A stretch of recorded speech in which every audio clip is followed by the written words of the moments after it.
నేను పెళ్లి చేసుకుంటున్నా. ఎవరితో?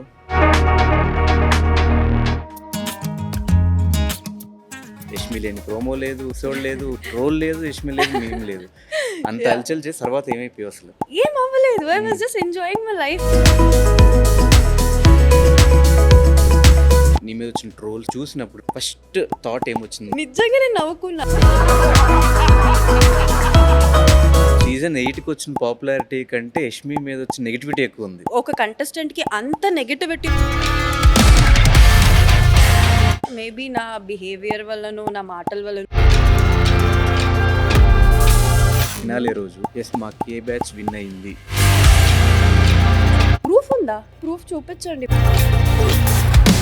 ఫ్లిప్ స్టార్ ఇది రావడానికి రీజన్ ఏంటి? దీనికి ఒక పేరు పెట్టాలి అని ఫ్లిప్ స్టార్. ఎవరైనా నచ్చదు అని చెప్పడం వేరు కదా. నచ్చేది కాదు.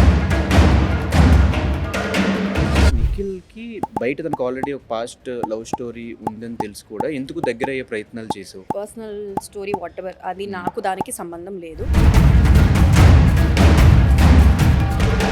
తన ఎమోషన్స్ మీద క్లారిటీ లేదు అని చెప్పి నీ ఎమోషన్స్ మీద క్లారిటీ ఉందా? నేను ఆయనకి నన్ను పెళ్లి చేసుకుంటూ లవ్ చేస్తా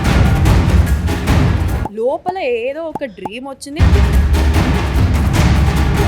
who's the last person that made you cry? మా డాడ్ ఆయన లోపలికి వచ్చిన తర్వాత అయితే అన్నీ మారిపోయింది.